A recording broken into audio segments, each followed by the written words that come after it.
Okay, good morning. We're up to Shin Ches Mem Aleph.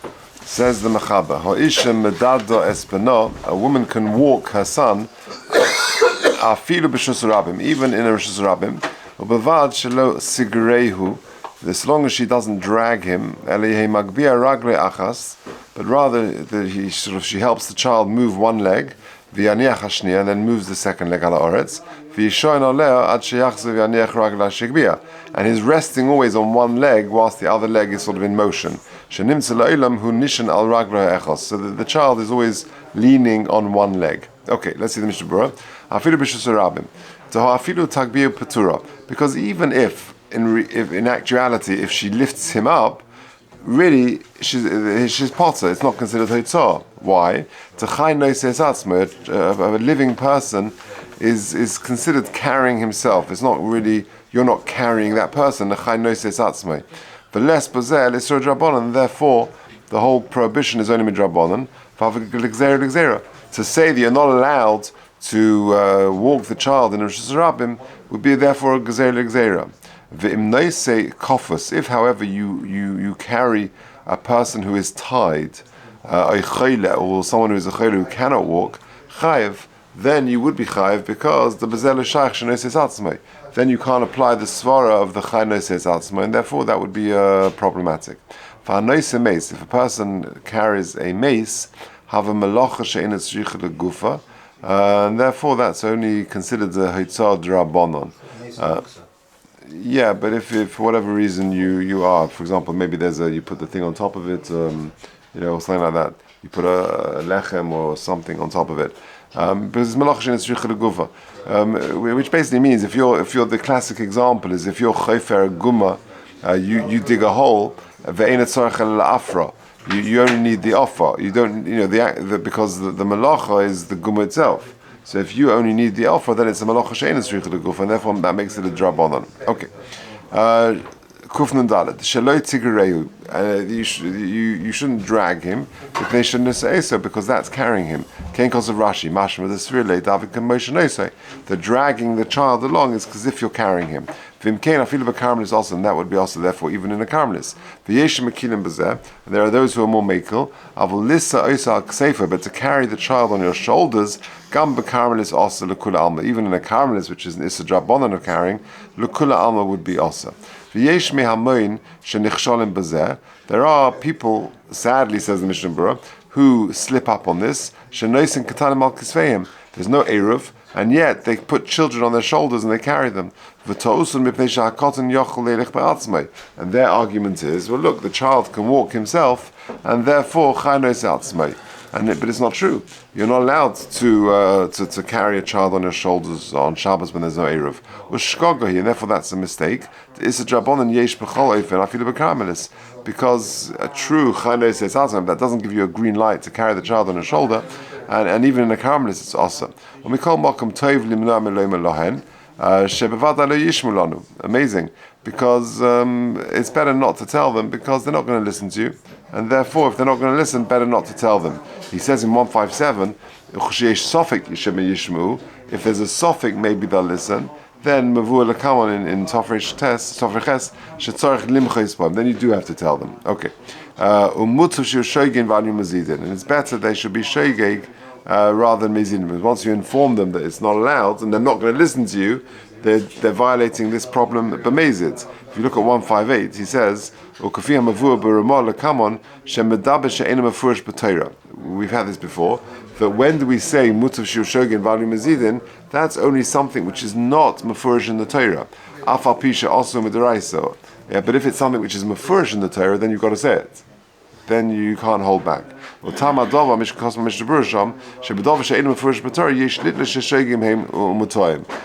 mafurish in the Torah, it's not explicit in the Torah, then we say it's shogeg and it was a mistake.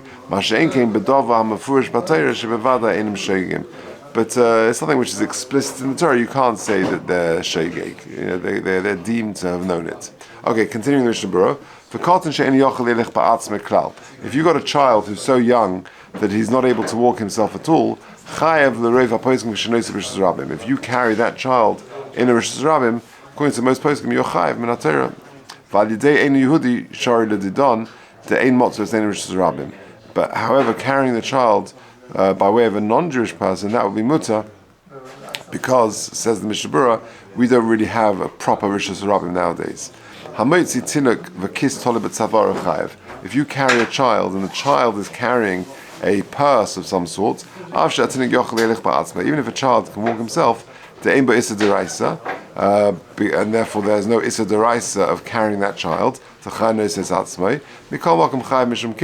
you're still chayav for carrying the kiss, the purse, which the child is holding. The kiss ain't a bottle of gabe, because the kiss, the purse, is not considered bottle relevant to the child. Shehu ein sorech, because the child doesn't need it, and therefore it's not bottle, and therefore you're going to be carrying the kiss. But if you carry a gadol who is wearing various kelim, then you are potter. In other words, there's no issa deraisa to begodov to failim loy, because his clothes are toffel to him. And therefore you're not chayav for that. So who knows it's atzmai? Because the child is carrying himself, and therefore that would the whole thing would only be an issa drabanan. Okay.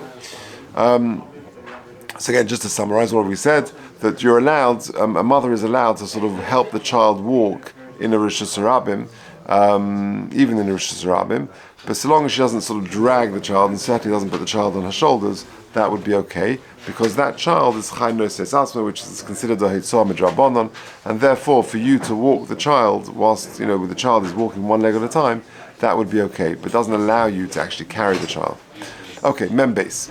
Dova shehu muktzah mutzah ligabay. We've had this before. Something which is muktzah, this is actually a bit of a myth. People don't realize this. People think it's muktzah, you can't just touch it. Muktzah means moving it, right? And therefore, dova shehu muktzah mutzah ligabay, you're allowed to touch it, or bevad shelo yimananea, so long as you're not moving it. It doesn't roll or move or in any way. Afilu miksosa, even small amounts. We've already explained this in Sif, back in Sif Gimel. Okay, so for example, you've got a car, and to actually touch the car is not muktzah because you're not moving it. If it's a very small car, which is a bit flimsy, then it's a different story. But generally speaking, the only problem with muktzah is when you're actually moving it. Okay, if it moves, but it's in the same place, like that's the problem. Yeah. Okay, Mem Gimel. You're allowed to move muktzah if you blow it. So Kvan Inspire Reish Simon Zeh. We've had this in the beginning of this simon.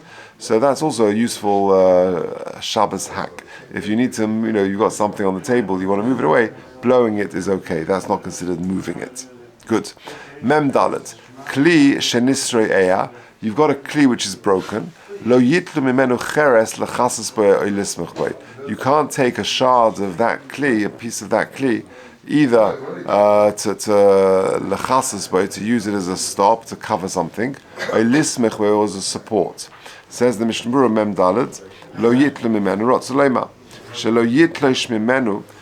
You can't sort of break it off to b'maisa tlishu b'chlal tikun kli. Because by breaking it off, that's called tikkun kli. You're sort of making a new instrument as a stop or something like that. So it's tikkun kli, so you can't break it off. Or kamosh is by b'simin shemem, which we'll get to, Mishem. Shekol dover shemasakna b'Shabbos leiz tashmish yesh b'mishum tikkun kli. Because if you're now preparing it or making it for a specific usage, then it's a problem of tikkun kli. Oh, so then it would be okay. Then it would be okay. I think we're going to say now. If the thing is already broken, and you're sort of smoothing it out, but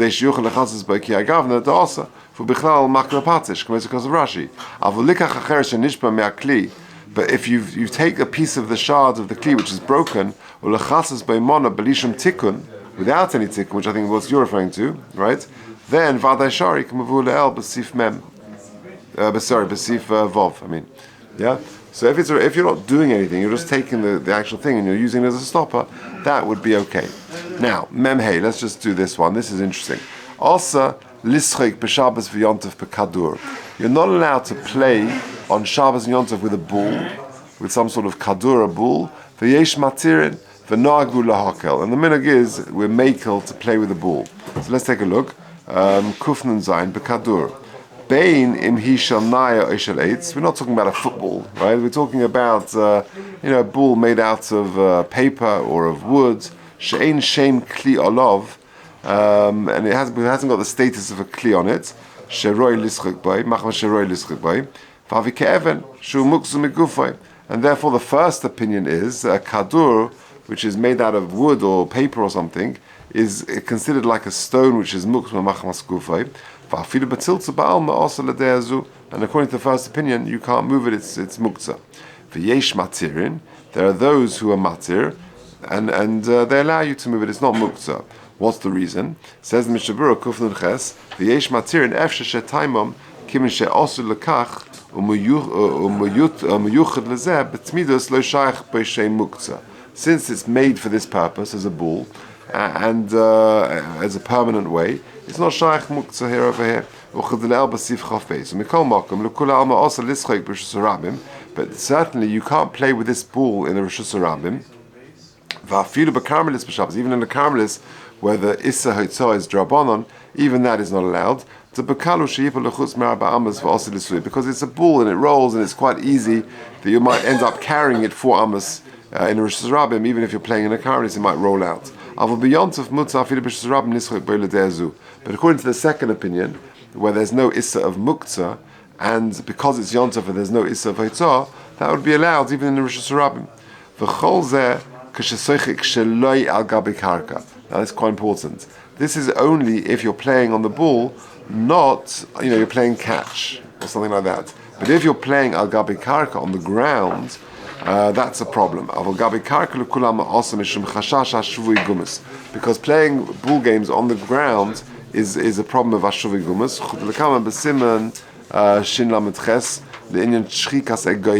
When you're there in Shin Lamed Ches, we talk about playing sort of with nuts, like marbles or something like that.